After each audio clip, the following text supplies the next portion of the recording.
House Democrats are being called out for mocking Americans concerned with the high cost of groceries. Listen to this. Replying to a report on shoppers spending a record $10 billion on Black Friday, the official account for House Democrats on the Ways and Means Committee chimed in, quote, "And here we were thinking y'all couldn't afford eggs."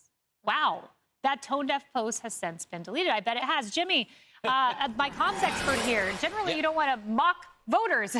No, and it really shows you, like, some of them haven't learned the lesson from the election because they had such just a sneering condescension towards a lot of the voters. They were like, well, the economy's actually fine. These people are dumb. It's a messaging problem. But you know the messaging comes from the cash register and it comes from your bank account. It doesn't come from TV talking heads. They didn't have a messaging problem with the economy. They had an economy problem with the economy. This spending is largely being done on credit cards. People are in massive credit card debt, and they haven't given up on living. It's just costing more to do it, which is another reason spending is up, because everything you buy costs more. Because it's consumer optimism. If you don't mind me jumping in about spec. that. They're buying on spec. Right, and it's optimism for the future. If President-elect Donald Trump had not won, there would not have been such an incredible Cyber Monday and Black Friday. It's because they know they'll be able to pay it off with the new wages. And as Lauren said earlier today, by the way, why delete it, House Dems? Yeah.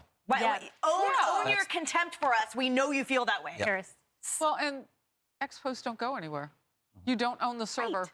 You can't really delete it. Right. So we know who you are. Stop it. Stop with the fraud and the flex and stuff. You tell your truth. Isn't that what the left likes to say? Yeah. Well, and talking about ex-posts that don't go anywhere, here's one that hasn't gone anywhere. It's the July 4th post from 3 years ago. Tammy, you will remember it. This was epic, where they talked about the 4th of July barbecue costs going down, except, wait, community note down there. Good prices have risen across the U.S., according to the USDA, but nevertheless. Yes, but I would say that this newest post kind of confessed that their point was, yes, it's more expensive, but deal with it. Spend that money. Yeah. Your life is going to be more expensive. It's the new normal. That was an admission that if you're willing to spend here, you should be willing to spend in the grocery store. But your point is the point. Credit card, optimism for the future, but you don't want to pull out a credit card at the supermarket. Yep. Your budget should be able to accommodate your weekly meals at the very least. And you know what nobody wants financial analysis from? The party that raised $1.5 billion and is $20 million in debt. Totally. Correct. Maybe sit down. Adults are talking, that whole thing. Good point. Do not demean, insult, marginalize voters or their concerns. That should be item number 1 in the Democratic postmortem that we may get. Who knows? More Outnumbered next.